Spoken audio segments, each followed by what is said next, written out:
दोस्तों, आजकल आप फ़ेसबुक पे चले जाएँ या इंस्टाग्राम पे चले जाएँ, आप देखेंगे कि आजकल फ़ेमिनिज़्म, ब्लू ड्रम, एलिमनी यही सब चर्चा का विषय रहते हैं, है ना? लेकिन कोई भी ना जो पति-पत्नी के बीच में प्यार होता है ना और वो कैसे एक-दूसरे को देखकर सीखते हैं और आगे बढ़ते हैं, उस चीज़ के बारे में कहीं कोई ज़िक्र ही नहीं होता है। ऐसा लगता है जैसे मानव मूल्य यानी कि हमारी जो ह्यूमन वैल्यूज़ है, वो पूरी तरह से ख़त्म होती जा रही हैं। बट इस बीच ये मुझे अचानक से क्यों याद आया, क्योंकि अभी रिसेंटली मैं अपनी एक फ्रेंड से मिली और उसने अपने भैया-भाभी से जुड़ा हुआ बस यूँ ही बातों-बातों में एक बहुत ही इंटरेस्टिंग सी एक बात बताई, जो सुन के मुझे मतलब बहुत अच्छा लगा, बहुत गर्व महसूस हुआ जब मैंने उस बात को गहराई में समझा।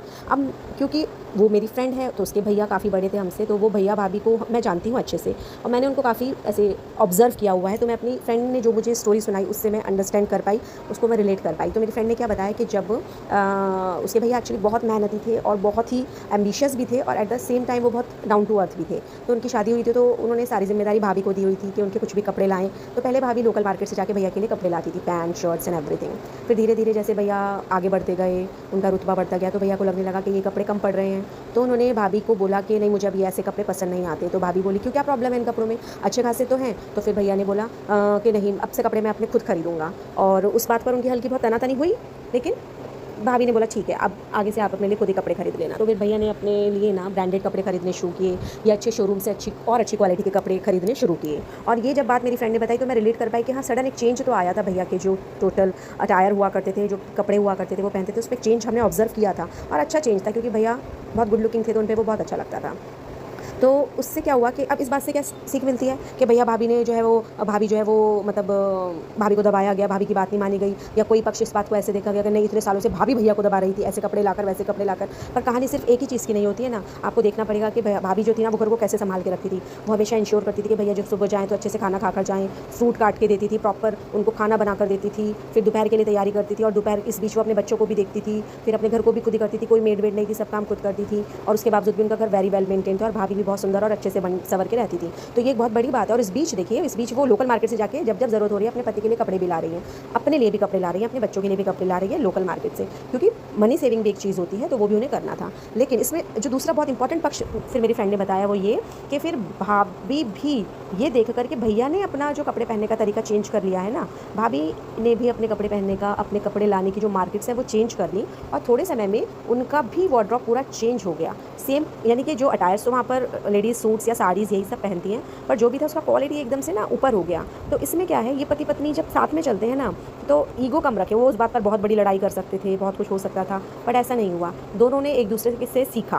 पहला तो ये कि जब भैया को भाभी की ज़रूरत थी सूझबूझ की और जब वो अपने काम पे बहुत फोकस करना चाहते थे, तब उन्होंने पूरी तरह से जो उसका क्या कहते हैं कंट्रोल था वो भाभी के हाथ में दिया होता, भाभी उसे बहुत अच्छे से निभा रही थी। फिर जब किसी पॉइंट पे भैया को लगा नहीं, इस पर्टिकुलर चीज़ का कंट्रोल मुझे मेरे हाथ में लेना चाहिए, तो उन्होंने अपने हाथ में ले लिया।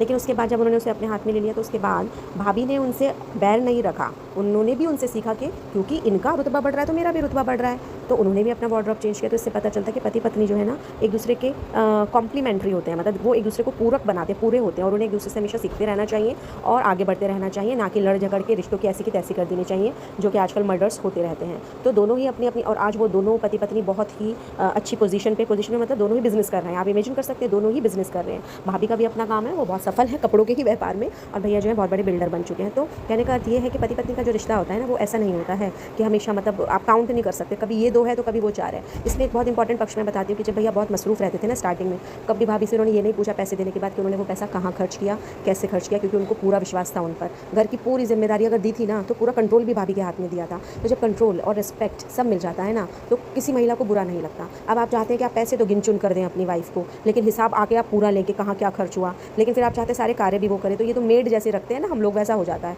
तो भैया भाभी ने ऐसा कभी नहीं किया। तो दोनों तरफ से ही ना, भाभी की तरफ से, भैया की तरफ से, दोनों की तरफ से सम्मान था एक दूसरे के प्रति, और एक प्रेम भाव था और एक दृढ़ता थी कि हमें रिश्ता तोड़ना ही नहीं है, हमें इस रिश्ते को आजीवन चलाए रखना है। और इसी के चलते क्या हुआ कि उनका रिश्ता आज तक सक्सेसफुल है, उनके दोनों बच्चों की शादी हो गई है और बहुत ही जल्दी शायद वो नाना नानी दादा दादी भी बन जाएंगे। तो बस इसी के साथ में कहना चाहती हूँ कि कितनी भी मॉडर्निटी आ जाए, कितने भी मॉडर्न विचार आ जाए, पर जो पति पत्नी है ना, उन्हें बैठकर सोचना है कि उन्हें अपने रिश्ते में क्या चाहिए। प्लीज़ किसी दूसरे बाहरी व्यक्ति, बाहरी सोच, बाहरी इंस्टाग्राम, किसी रील वील से बिल्कुल आप लोगों को इंप्रेस होने की या अपने आप को इंस्पायर करने की नेसेसरी कोई ज़रूरत नहीं है। You to have to inspire, you to have to impress each other for whole of your life. This is a very simplest funda of life since ages. चाहे श्री राम या सीता माँ रहे हों, चाहे शिव जी या माँ पार्वती रहे हों, किसी भी रूप में अगर हमने देखा है, या हमारे माता पिता रहे हों, या दादा दादी रहे हों, नानी नानी रहे हों, एक समय तो ऐसा था जब बिना देखे शादियाँ हो जाया करती थी। लड़के का पक्ष लड़की वाले को देखकर आ जाता था और लड़के वाले ही बता देते कि हमारा लड़का कैसा, और वो मान लेते थे। यानी कि वो सही था, मैं ऐसा नहीं बोल रही हूँ, पर उसके बावजूद भी शादियाँ रुकी हैं, क्योंकि उसमें बहुत सारे फिर आप